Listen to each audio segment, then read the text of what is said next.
Okay, good evening, everyone. Good evening. You know, it's nice. I was at the chasna yesterday. In general, it was nice being at the chasna. We wish mazel tov to Harris. We also wish mazel tov to Clive Sayers, both of them on the wedding of their daughters, both of their daughters recently. Clive's on Sunday night and Harris's yesterday. And at the chasna, somebody came over to me. Harris's sister-in-law came over to me. And she says, Rabbi Heisman, I have to thank you. I said, what are you thanking me for? She says, I live in Eretz Yisrael, and it's unbelievable. Every time when my phone says it's possible that that you're here, it says Rabbi Eisenberg is online. I quickly go and I watch you from Eretz Yisrael, and I love watching you from Eretz Yisrael. And thank you so much for the share that you give. So it's unbelievable. We can sit here in the shrubberies giving a share to you, and there are people in Eretz Yisrael who are actually watching. Yeah, and Laila Tov to the Merifeld kids. Yeah, that was between me and Melish. Okay, so tonight I want to see a few things about Parasha's Behaalosecha, and that's the following. Starting with the beginning. Hashem spoke to Moshe, saying, "This is Parak Ches, Pasuk Aleph, chapter 8, verse 1. Alternatively, if you are in the Art Scroll Chumashim, you are on page 774. Pardon? 774. 774. Okay, we're on page 774. And we're going to see the beginning of Parasha's Behaalosecha. So the beginning of Parasha's Behaalosecha says the following. Hashem spoke to Moshe saying, Dabar Aaron and say to Aaron, you speak to Aaron and say to him, Behaalosecha saneros, when you raise up the candles, meaning when you light them, we'll speak about Behaalosecha maybe a bit later, Emul pnei ha-menorah yo'iru shivas haneros. Towards the face of the menorah, the 7 lights should shine. How does he translate it actually in English? It'd be interesting to see what he writes over here in the Art Scroll English, because he doesn't really translate it literally. He takes some of the Mefarshim already and adds it. He doesn't really give you a literal English translation. So go on. When you kindle the lamps, Yes. toward the face of the menorah, Yes. shall the 7 lamps cast light. So what is that supposed to mean? Towards the face of the menorah, the 7 lights should cast light. I mean, if you read it, it almost doesn't make any sense. What are we talking about? What does that mean? Right? You understand that? Yeah? Yes. Very good. So, the Sefarno says something very beautiful over here. And the Sefarno says, you have El Mukna Menorah means you know what we wanted you to do? We wanted you to take the candles. We have a 7-part candelabra. You have 1 in the middle and 3 on each side. And we want you to take the wicks or the candles on the left-hand side and tilt them towards the middle. You want the wicks on the right-hand side also tilt towards the middle. By the way, if you're watching me on Facebook Live and it looks like I'm using my right hand for my left, it's because the video camera changes everything around. But you take the right-hand side and move it towards the middle. You take the left-hand side and move it towards the middle. El Mupna Menorah, in the middle, Ya'iru Shivas Haneros. The 6 candles should burn towards the middle candle. What does that mean? Okay, brilliant. But why does God want us to light the candles like that? And what's the message of the 7 candles, the 6 candles turning inwards towards the middle candle? Says the Sefarno, you have those. It's interesting, Amos, that he calls them the people on the right. Yeah? Who are the people on the right? The people that sit and learn. And yet the people on the left is the people that make parnasa and help those that sit and learn. So you have 2 types of people, right? You have those that are involved in the work of HaKadosh Baruch Hu, in whatever capacity it is, whether they are teachers, whether they're abonim, whatever else it is. And then on top of that, you also have the other type, which are the people that go out and work and support those. There is often a bit of a smugness on either side that comes up, whether it is we are the Rabbonim, or we are the Kolel people, or we are the people that are involved on a constant basis in the pursuit of holiness and pursuit of God. There's those people down there that sit and work. They go out and they do their lowly jobs and they don't realize the greatness of those people that sit and learn, or the greatness of those people that are Rabban and whatever else it is. Right? You can hear that. Have you ever heard that? So why does Perek say that learning Without work. Without working? Okay, that's not for tonight. It's a good question. It's just not for tonight. We're not going to be able to work with that one. I want to stick to the translation. It's a good question. What the Parasha says, Kol Torah she'eina malacha sofa b'tela. Any Torah that doesn't have any work that goes with it will be bottled. Good question, not for tonight. But you have the people on the other hand that are also quite smug with themselves. Many a times you'll have working people that will say, look at those parasites. Look at those people. They live off communal money. They don't do anything. They don't work. They don't put in the time and the effort. Yeah, it's easy to sit and learn. Try one day in an office. Try sitting for 8 hours in office. That's really something hard. Try, and they'll come up with a whole bunch of different things that they, try that once. Then you'll see what it really means. And each side is having a go at the other side, saying, we're really important. We're doing the big stuff. You, yeah, whatever. You're not really that important, or you're not really that great, or there's nothing great about you. Says Sefarno, really what needs to happen, really what we need to do is we need to be focused not on each other and not on ourselves, but where do we need to be focused towards? The middle. And the middle in this instance represents HaKadosh Baruch Hu, represents God. Meaning to say, there are those that will be people that learn. The people that we, as they're known sometimes in Hebrew, Klei Kodesh. People that busy themselves with holy pursuits. Whatever they might be, whether they're learning, whether they're Rabbanim, whether they're teachers, whether they are kiruv professionals, whatever they might be doing, there are those people that are busy with God's work, so to speak. Sometimes, or even often, it can happen, they lose sight of the goal. They lose sight of what they're really trying to achieve or what they're really trying to accomplish. What are we trying to accomplish? You're a rabbi. Great, wonderful. And therefore, what? Pat yourself on the back. Go. You get to sit in the front of the Mizrach. Anytime you walk into shul, oh, rabbi, come, move to the front. Oh, here the rabbi's here. Let's give him an aliyah. That's what it's about. Everybody, you get extra honor. Yeah, trust me, by the way, any honor you get in this world, you pay for one way or another. Sometimes in this world, sometimes in the next world. There are a lot of things that come with that. Somebody once said, it goes two ways. It's a two-way street, but it was funny. I once had a conversation with someone. He was walking down the street on a Shabbos watching me in my black frock coat and my hat, and he in short shirt sleeves. And he says to me, he goes, now you wish you could be like me, right? You're probably hot under there. I said, well, yeah, on the one hand, I'm very hot under there. On the other hand, I walk in somewhere else, they sit you in the back, they sit me in the front. Yeah. That coat gives me a certain amount of clout, right? But that's not why I wear that. That's, if that's what it becomes, then you've lost sight of it. If it becomes about wearing the coat and sitting in the front and getting aliyahs and getting whatever it is, it's not a preferential treatment. It's all about Hashem. The focus of someone that deals in any holy undertaking needs to be HaKadosh Baruch Hu and nothing else. It's not about me. And if it becomes about me, then I've lost my way. And vice versa.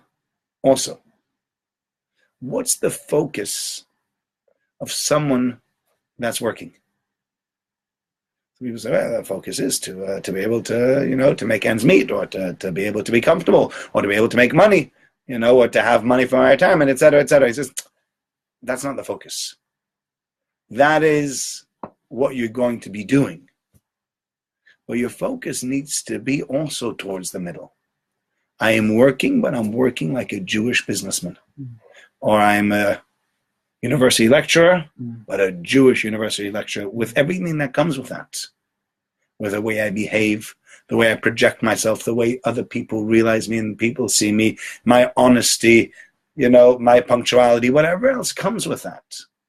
Because it can turn from being a job to being a holy pursuit. So you say, well, is there a holy pursuit? Yeah, anything can be a holy pursuit. Being an optician can be a holy pursuit. If you say, HaKadosh Baruch Hu has granted people the beautiful gift of eyesight.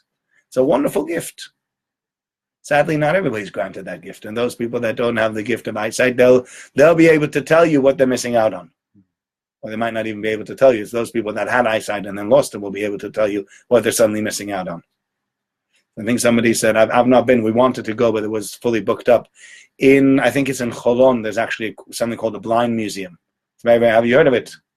Have you not been? You would find that really, really interesting. There's actually a museum, it's called the Blind Museum, and what it is, there's an exhibition. It's entirely in the darkness, and you're led by a blind man or woman through this dark experience, and all you have is a stick or something, and suddenly you realize, what is it like not to be able to see? And the blind person is actually the only person that knows their way around. You're like, you bang into things, you don't know what you're doing with yourself. It's very disconcerting. You just don't know what you're doing. And this blind person is the one who's leading you. And suddenly it's very, very different. And you say to yourself, it is my job to look after people's eyesight, the gift that Hashem has given them. I see that as a holy vocation, because it can be a holy vocation. And I see I'm a partner with God to help people retain the special gift that he has bestowed upon them. Yeah? That's a very, very different kind of optician to somebody that says, how many optician shops do I have? How many prescriptions have we filled? How many glasses have we sold? How many patients have I had? What's my bottom line? If it's all about your bottom line, yeah. And it's the same, with a chemist. You can say the same thing. People come in, you can say, yeah, I'm here to make money. I sell medication. Or I'm here as God's messenger to help people get the right medication and the right dosage and not to get ill from it, etc. Whatever else you want to say. Add that all to it.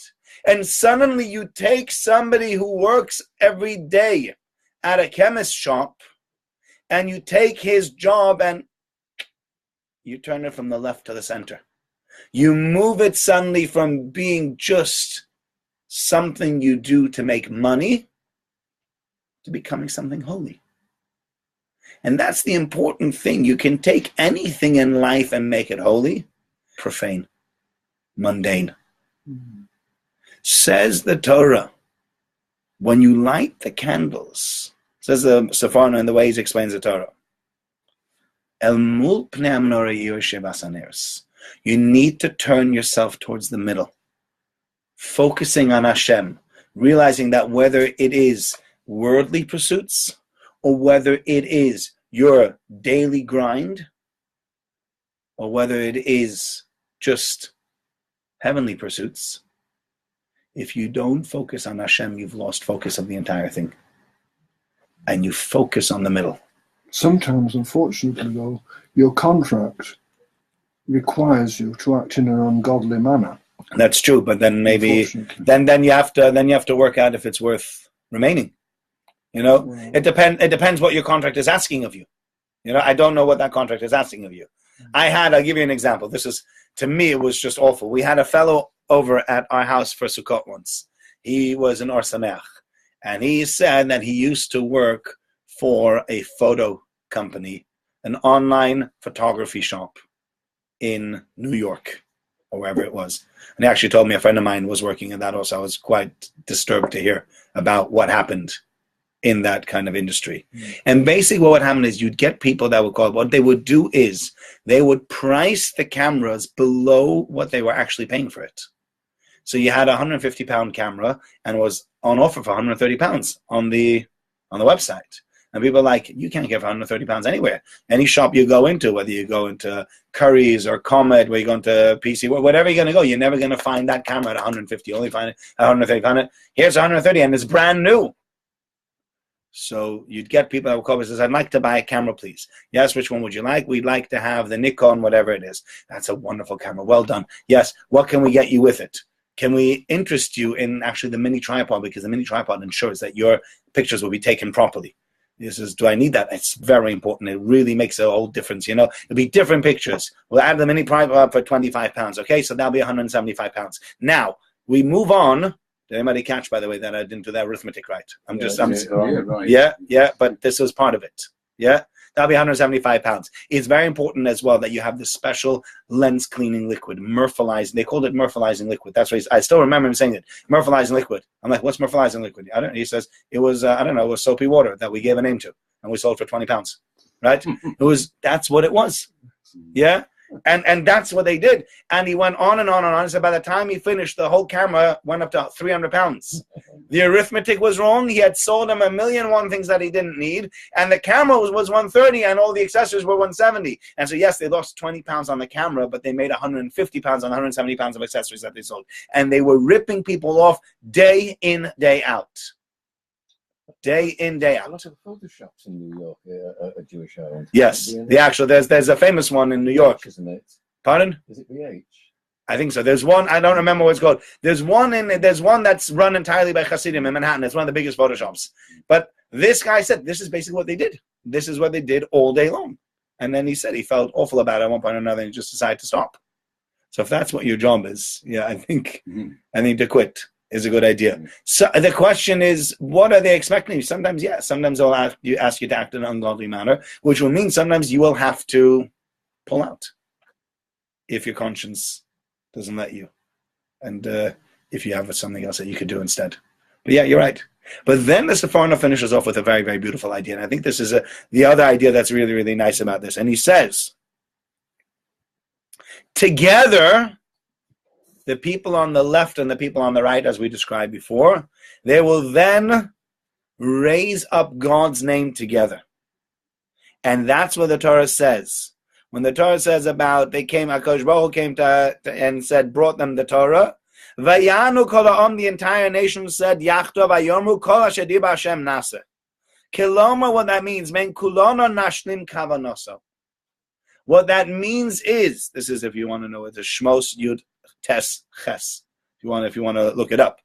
It says, between all of us will be able to do God's work. What that means is there is no single individual that is actually able to fulfill the Torah, the entire Torah, correctly.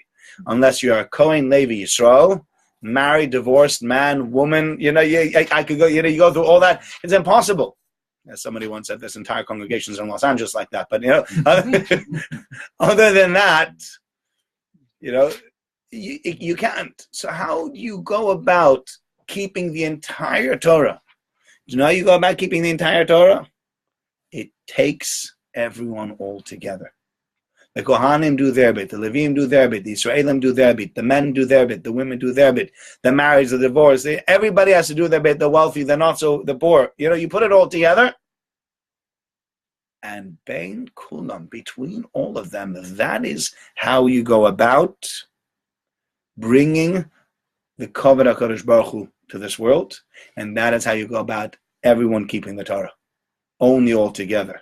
And so that's the first idea here in the menorah. The first idea in the menorah was all about everyone joining together in unison for one purpose.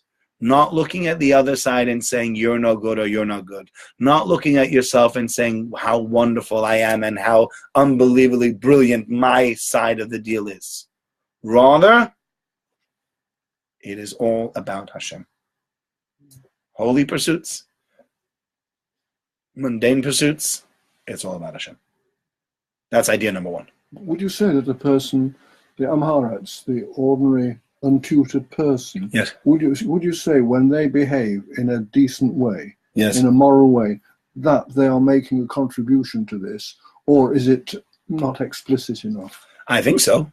I think that is a contribution. When the Amharites behaves in a moral way and does things in, he says, I'm an Amharites. I might not know how to learn very much, but I can do other things to make God's name great, right? Because I might be an ignoramus in learning, and I've known some people that don't learn very, very well, but are geniuses in their fields. And so they can take their field of expertise and use that to bring a Kiddush Hashem in their way. So the Am Haaretz definitely has a chance to make a Kiddush Hashem, and he sometimes has a chance to make a Kiddush Hashem that the Talmud Chacham will never have, because he will be busy with something else. He won't be in the same line of business or line of pursuit as the person that is pursuing, holy matters. And it takes everyone all together to really bring it about. Not just one person. And not just one type of person. Okay? That's a beautiful idea. Now, we move on to the next bit of this parasha. If you move to verse 4 in this piece that we just saw. So Aaron does the same thing. He lights the candles. This is how you build the menorah, mikshazov, made entirely out of gold. Ad yerecha, ad pircha mikshahi, until the bigger and the biggest pieces and the smaller pieces, everything was made out of one solid piece of gold. Kamare, like the sight Asher Hashem es Moshe, just like the sight that HaKadosh Baruch Hu showed Moshe, Kain osas menorah, so he made the menorah. That's what the Torah tells us, right? Kain osas menorah, Rashi says, HaKadosh Baruch Hu made the menorah. Moshe Rabbeinu was too difficult, too complicated for him to make it, and HaKadosh Baruch Hu made it for him instead. Which is interesting. Because, or basically, it's not Hashem made it, but Moshe Rabbeinu, Hashem helped Moshe Rabbeinu make it. And it sounds strange because it seems like HaKadosh Baruch Hu showed Moshe Rabbeinu how to make the menorah. Then Moshe Rabbeinu tried to make the menorah. And when he couldn't, Hashem says, you can't manage this, can you? And Moshe Rabbeinu goes, no, not really. To which HaKadosh Baruch Hu says, don't worry, okay, I'll help you. You just give it a bang and I'll make it work, and it'll work. And it did. Right? That's what happened. That's how the Medrash phrase. Asks the Sfas Emes, a beautiful question. I heard this on a shir this week, and this is an idea brought by Rabbi Yitzchak Berkowitz from Eretz Yisrael. I think this is a beautiful idea, really, really special idea. The Sfas Emes asked the following question. He says, I don't understand. If Moshe Rabbeinu wouldn't be able to know how to do it, and Hashem knew that Moshe Rabbeinu wouldn't be able to know how to do it, why did Hashem show him the vision? Right? So Moshe, this is what I want you to do. Moshe goes, I'm trying. Hashem goes, can't manage, can you? No, not really. Okay, don't worry. So I want you just to take the gold, give it a bang, I'll make the rest happen. All right, bang, hey, there it worked. So why did I need the vision? Yeah? Kamara Ashehera Hashem es Moshe, HaKadosh Baruch Hu showed Moshe Rabbeinu exactly how he wanted him to make the menorah. Why? Why did Moshe Rabbeinu need to see how to make the menorah? It should have been something where we say Moshe Rabbeinu didn't need to see how to make the menorah because Moshe Rabbeinu wasn't going to be able to make the menorah on his own anyway. Sometimes your kids ask you questions and Daddy, how are we going to get to, just sit down in the car, let me drive and I'll work out how we're going to get there. Yeah? Can we? No, we're going in an entirely different. Sometimes my kids say to me, around the corner here is probably Cheetham Hill. I'm like, we're in South Manchester. Around the corner is not Cheetham Hill. We're not anywhere near Cheetham Hill. Please, leave the geography to me. And when you learn the geography there, but don't get involved. So if HaKadosh Baruch Hu knows that they don't know what they're going, Moshe Rabbeinu is not going to manage, and Hashem knows Moshe Rabbeinu is not going to manage. Well, all right, if you know he's not going to manage, then leave it up to HaKadosh Baruch Hu. Let HaKadosh Baruch Hu make the whole thing, and Moshe Rabbeinu doesn't even need to know where to go. Right? My kids don't ask to see the map before we go to London. They get in the car knowing that in Mitzvah Hashem, I know where we're going, hopefully, and we'll get there eventually. Yeah? They don't get them up, Daddy, can you just tell me exactly how we're going? Because are you going the M6 and the M1, or are you going the M1 after the M62? Is that, which one of the two are you doing? I just need to know that before you go. You don't know where we're going anyway. Just get in the car, sit down, I'll drive, we'll get there. Yeah? So why did Moshe Rabbeinu need this vision? Says Reb Berkowitz a beautiful thing. Says the Sfas Emes a beautiful idea, and then Rabbi Berkowitz took it and expounded this idea very, very beautifully. The Sfas Emes says that for HaKadosh Baruch Hu to come down and to give Moshe Rabbeinu the ability to make this menorah, Moshe Rabbeinu needs to have seen it originally, have imagined it, brought it down into the realm of something that he wanted to do, and then Hashem will give him the extra strength that when he banged on the menorah and he said to himself, this is what I want to create, when he had the idea and the picture in his mind, then Hashem would give him the help to be able to create it. But without any idea, without any picture, without any thought or inkling of what he was doing, Hashem wasn't going to go ahead and just make it happen. There needed to be that thought first. Says Rav Berkowitz. Rav Berkowitz is one of the famous Rabbanim Yerushalayim nowadays. A very, very, very clever person. Big Talmud Chacham and clever in just regular matters as well. And he says, in life, our job, if we're expecting any help from God, from God, our job is to have an idea or an imagination of something that we're going to do, and then you can look to God for help in achieving that. Right? So, for example, and this is really, really important. I'm learning now with a chosn. I'm learning with a few people that are getting married. And you say to them, what do you want from your marriage? He says, I want marital bliss. Okay, how you going to... Don't laugh. They're all laughing in the background. They're like, marital bliss, go ahead. You're getting married. Good, go ahead. You can dream about it. Go for it. You want marital bliss, right? Yes. What does it look like? I'm not sure, but Hashem will help me achieve it. What do we say to someone like that? You've lost your way. Dream on. No, not because it's not possible to achieve marital bliss, and not because Hashem might not help you achieve it. But if you want to achieve it, the first thing you need to have in your mind is, what does this look like? What do I want Hashem to help me with? You say, I want marital bliss. Okay, give me an example of something. So, well, I want to be able to communicate properly with my wife, because we all know communication in a marriage is key. If you communicate correctly, it makes life much easier and much better. If you communicate badly, marriage can become a tremendous strain because you're constantly misunderstanding each other. And remember, you speak two different languages, so it's something that you have to, do we not speak two entirely different languages? You say one thing and they understand something entirely different. And they say something and we understand something entirely different also.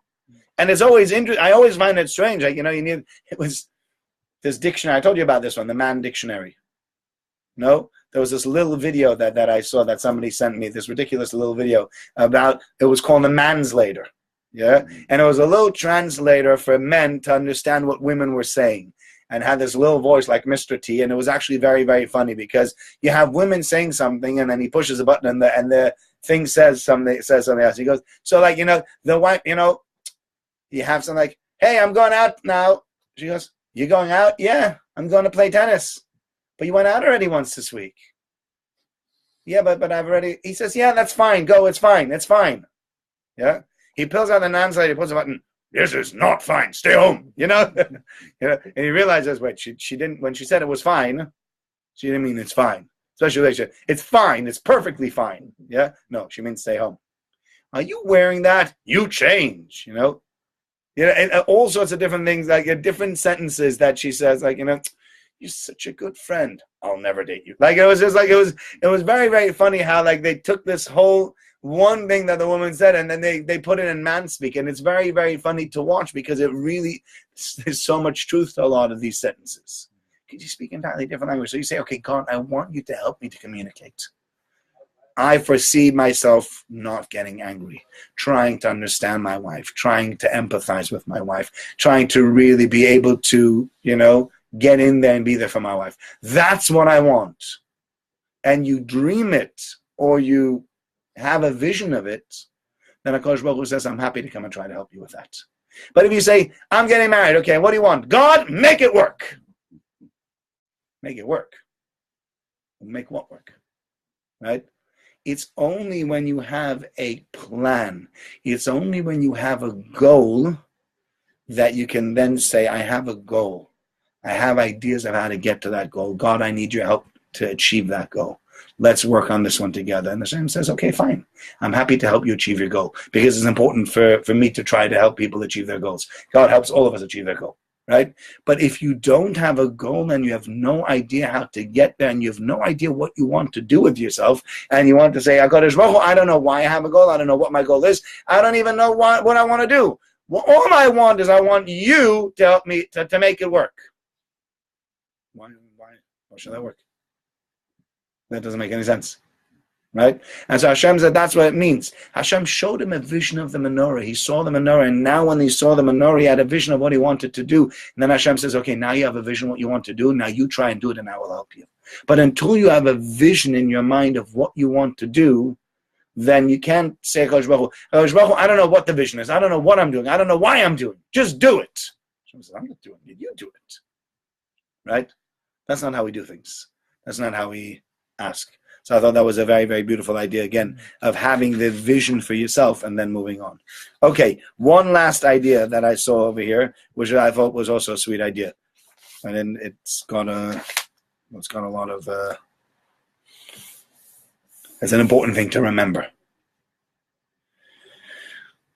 Moshe Rabbeinu is approached. This is already now chapter 9, Perek Tes, and it's you go through from verse 1 to verse 8, the story that Moshe Rabbeinu tells the Jewish people, we're going to bring a korban pesach, we're going to bring a paschal lamb, and the Jewish people bring a paschal lamb. And there were people that were Vahi Anoshim, there were people that were Tomei, Lenevesh Adam, that were impure, and they came to Moshe Rabbeinu and says, we cannot bring the korban pesach, why should we be left out? And Moshe says in Parasha Vayoma, and Moshe says, Imdu ve'eshma, stay here and I will hear what God is going to command you. I'm going to go and ask God. Good point. I'll ask God what he wants. God will give me a nevuah, tell me what he wants, and I'll pass it right back to you. Says the Targum Yonas ben Uziel. I think we've mentioned the Targum Yonas ben Uziel once or twice before. We have a Targum that's called Unklis. That's a translation of Unklis that is a lot more particular just about the words. And then you have the Targum Yonas ben Uziel. Yonas ben Uziel was one of the greatest students of Hillel. He was the greatest student of Hillel, actually. And that's what the Gemara tells us. And Yonas ben Uziel wrote this translation of the Torah, and it's a translation together with many midrashim and other things. And he writes the following. He says, this is one of 4 things that came before Moshe Rabbeinu, and he didn't know what to do, and he had to go to HaKadosh Baruch Hu and ask HaKadosh Baruch Hu what he should do. In 2 of them, Moshe Rabbeinu took his time, and in 2 of them, Moshe Rabbeinu did not take his time. Moshe Rabbeinu rushed. In all of them, he says, I didn't know to teach the people of the Sanhedrin that, and he wanted to teach them a lesson. So what do we have? We have 4 different halachas. We have the halacha here. Absolutely. We have 4 halachas. We have the halacha over here of Pesach Sheni, second Pesach. We have the halacha of the Benos Tzlafchot, the daughters of this fellow called Tzlafchot. And the daughters of this fellow called Tzlafchot, they wanted to know if they could have a piece in the land. And then there was 2 more. There was the guy that cursed God, the blasphemer. And there was also the fellow that was Machal Shabbos. In both those instances, the person that was Machal Shabbos and the person that blasphemed, we weren't sure what to do with them, as well as over here in these 2 cases, we didn't know what to do with them. Says the Targum Yonas ben Uziel, not all questions are equal. Some questions will involve important matters of life and death, and some questions will just be questions in general. Now, how do you deal with these questions? Says Yonas ben Uziel, you know what the other 2 questions, the question about the Korban Pesach and the question about the money, Moshe Rabbeinu went to HaKadosh Baruch Hu immediately, demanding an immediate answer, trying to find out and getting an answer.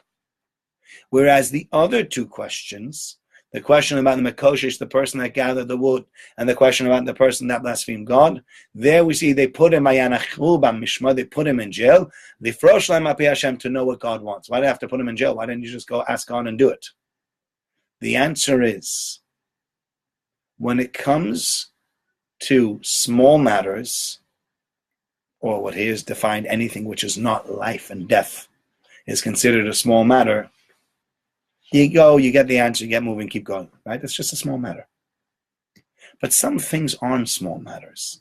Some things are important. Some things are very important, and some things are life and death questions. We have over here life and death questions, the person who cursed God. You have a life and death question, the person who was Machal Shabbos. Machal Shabbos, kill the guy, take him out, kill him right away. Moshe Rabbeinu wanted to teach the Beis Din, no such thing. Take him out right away, kill him, do whatever you wanted, just get rid of the guy. You're dealing with life and death. Slow down. Think. See all the different sides. You know, the Gemara tells us in life and death questions, they used to give the verdict, and then they used to spend an entire night before they actually punished the person. And then they used to take the time when they took him out to be punished, all constantly giving him a chance. Maybe somebody would come up with an idea, hey, maybe he's innocent. I might have an idea to prove that he's innocent. Because we didn't want to kill the fellow. Sometimes we were stuck, but the Gemara tells us in Makkas that a bezin that killed once in 7, and some say once in 70 years, was considered a bezin of killers. That's how infrequently Bezdin put someone to death. This wasn't an everyday occurrence. And even when it happened, we stalled and stalled and stalled and took our time because this was an important life and death decision. You can't go whoops later. You know, if I take away your money, at one point or another, I could always give it back. Hopefully, in most instances. But you can't kill someone and go, whoops, didn't mean to do that. Oh, shouldn't have done that. All right, well, he's dead now. Yeah, he won't mind. Can't do that. And therefore, Moshe Rabbeinu was teaching the Bezdin that when you have questions pertaining to other things, get the answer and get the answer quickly. When you have questions of life and death, serious questions, don't rush yourself. Don't rush into answering the question because maybe you're going to get the answer wrong. And then what? And sometimes there are life and death questions. I think the sad thing is that it's not only Bezdin that is in charge of life and death. I've seen sometimes even when you talk about teachers sometimes can determine, sounds terrible to say this, but they can determine the life and death of students. There have been teachers that have come down hard and heavy on certain students, killed their self-confidence, killed their self-belief, and these people never went on to become anything. Why? Because their teacher thought that they had to teach them a lesson and humiliate them in front of everybody. And vice versa, there have been teachers that have taken children who nobody else could get anything out of and had taken them and made them into brilliant students and sometimes into the best students. And how did they do that? And everybody says, how did you do that? If you realize you're dealing with life and death, that's a very, very different story. And that's a really important thing. I think, being a teacher is a scary thing because the lives of those young children that you have been entrusted can be altered in the most unbelievable way. You really have the power of life and death in your hands. And you need to decide, what are you going to do with that power? Are you going to abuse the power to get yourself a bit of an ego stroke? You can have an ego stroke from it. You're stroking your ego, you can feel like a power trip. Great, you got a power trip. You took a kid and you killed that kid. You ruined him forever, or her. It's not only men, it's male and female teachers and the male and female students. It goes both ways. Or you can take someone and build them. When it comes to life and death, you take your time. You think and you think twice and you try as much as possible. I know when it comes to expelling kids from school, sometimes there are schools that have to expel kids from school. You need to sit and think very, very, very carefully before you expel someone from school. Because you can take a child and expel them from school, and they'll never recover from that. They'll never recover from that. They might not get into another school. If they get into another school, it's not right for them. They could end up with drugs. They can end up doing all sorts of things. It's just awful. The basic question is, why are they delinquent? Who?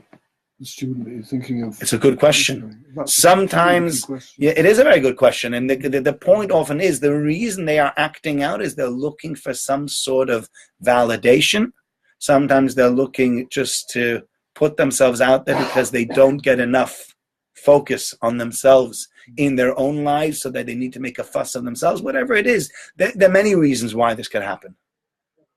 But it is possible, it really is possible to change and alter the life of a young person and even of an older person with one sentence, with one comment.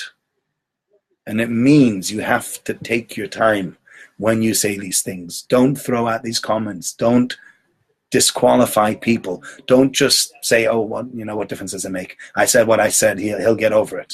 Not always. And you're dealing with life and death. Think and think well before you do anything and you do anything wrong. Thank you very much, everyone, for joining us tonight. Mitzvah Hashem. Next week, share. Yeah, next week there will be a share. I'm going away on Wednesday, so there'll be a share Tuesday night. Okay? Look forward to seeing you next week. Thank you. Thank you very much.